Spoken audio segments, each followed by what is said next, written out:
presentation contains current opinions of Moe Sansari, Chief Investment Officer of Compact Asset Management, a registered investment advisor, and are subject to change. Nothing in this presentation should be considered investment advice. We make no assurance that Moe's opinions or illustrations will accurately predict future prices or financial markets. In no event is past performance a guarantee of future performance. A detailed disclosure can be found at the end of the presentation. And now here's Mo. Hello everyone and welcome to the Compact Market Wrap YouTube update for July 29th, 2025. I'm Mo Ansari, President of Compact Asset Management, and thank you for joining me today. First of all, I want to remind all of you to click on the subscribe button so whenever I post an update, you will be notified and you can come and see this update at your convenience. Or you can go to compact.com, click on Insights, and all of the podcasts, the YouTube updates, and all of our other information is all of there is on the compact.com website. It is free of charge.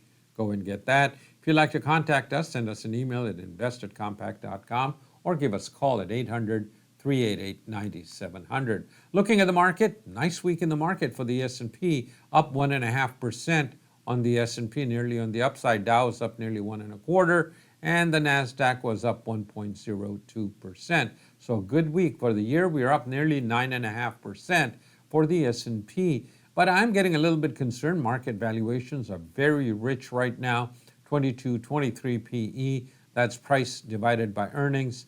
And when you get a number above averages around 16 to 17, you take the price of the S&P divided by the earnings, and you get a number. And usually that's what's called a PE ratio.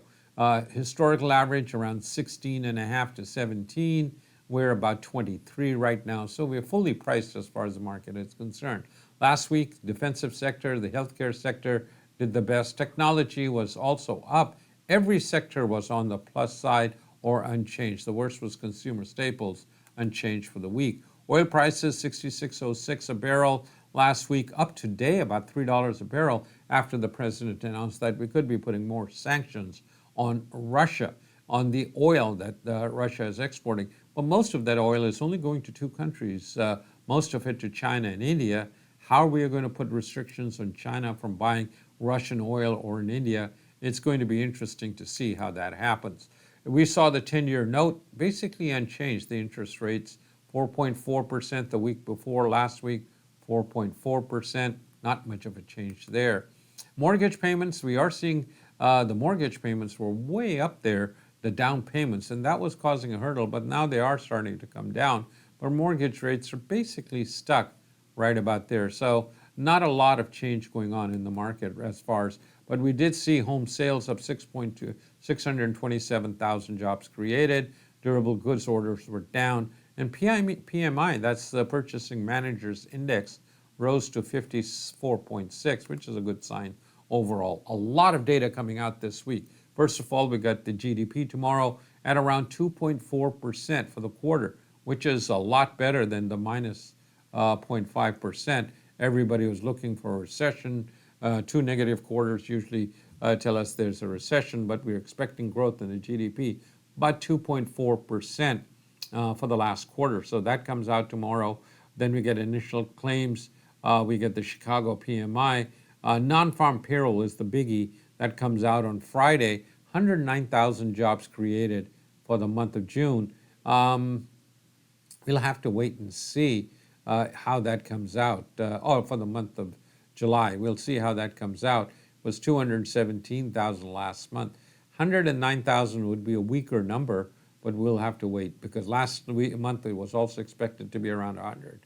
We got 221 last month, so we'll have to wait and see. Unemployment rate is expected to remain stable around 4.2%. That is pretty good. Hourly earnings about stable. Then we also get the personal consumption, the PCE. That's the inflation gauge that the Fed looks at. We get that on Friday also. So a lot of data. We'll have to wait and see how all of this comes out. And it will give us a much better picture of where the economy is and how these tariffs are going to hurt. Looking at the overall picture of the S&P, each one of these vertical lines is 1 day of trading. This is our daily chart of the S&P. We had a target of 63.50 to 64.50. That was the projection, Fibonacci projection from here. We're only seeing a wave 3 here, but I think one thing we have to be aware of that on the weeklies and monthlies, we're seeing a wave 5. So in the dailies, we could come down one more time, make a fourth wave bottom, and then run back up to a fifth wave high. But we'll have to wait and see how this plays out. So that's why I think we've got a little bit of time, a few weeks, a couple of weeks maybe, before we resolve this chart on the upside. On the weeklies, we're in that target zone, and a wave 5 high is what we're looking at right now. Once we see a wave 5 like we did in 2022, right here, we got a big pullback all the way down into October, and then we see an ABC correction once we see a 5. 1, 2, 3, 4, and 5.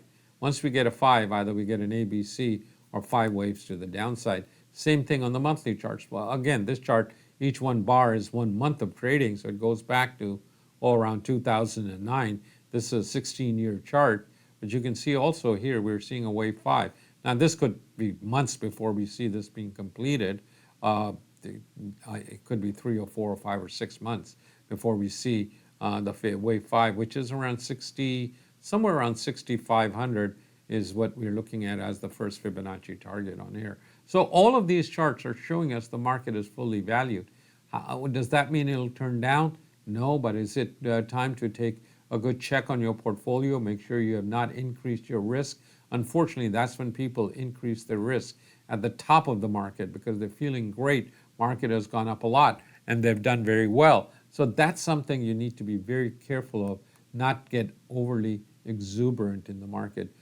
Nasdaq daily, very similar chart. 21.5 is what I was looking for. We made a high of 21.3 today in the market. Support is around 20,700 and then around 20,000 plus or minus. But again, a wave 5 high on the weeklies on the Nasdaq also. So I'm at this point thinking that we're within a month or two of a high in the market. We'll see a pullback from there.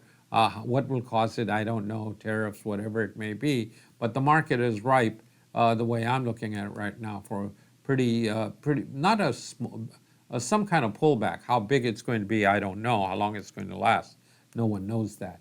Gold chart, we're stuck in this range. I think we still have a chance of making a fifth wave high to about 3,600 or so. We'll have to wait and see. Crude oil had a big day up today, going through the 200-day moving average. We'll have to wait and see if it holds or not. Bitcoin looks like it's made a fifth wave top. We break below 65.5, then 62.5 is the next support, and then around 5,600 on the IBIT, which is the ETF for the Bitcoin.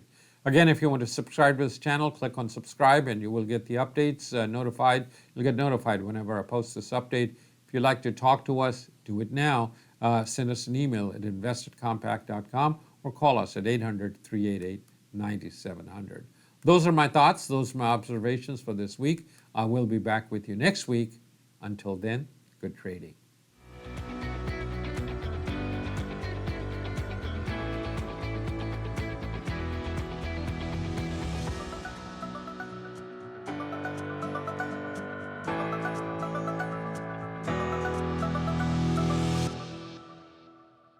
This presentation contains the current views and opinions of Moise Ansari, Chief Investment Officer of Compact Asset Management, a registered investment advisor. The views expressed are current only as of the date of this presentation and are subject to change. Nothing in this presentation should be considered investment advice, and nothing is personalized to any investor's individual circumstances. Compact Asset Management offers investment advice only after entering into an investment advisory agreement and gathering client-specific information about goals, objectives, financial status, and risk tolerance. This presentation uses terminology associated with technical analysis and provides charts to illustrate some of the concepts discussed. Technical analysis is a security analysis method with the goal of forecasting the direction of prices of securities or market indices through the study of past market data, primarily price and volume. We make no assurance that past performance or the use of technical analysis will accurately predict future prices. Further, a risk of technical analysis is that over-focus on historical patterns could lead to ignoring or downplaying security-specific concerns, overall market or sector concerns, or other factors because we assume inaccurately that historical patterns will repeat themselves. In no event is past performance a guarantee of future performance.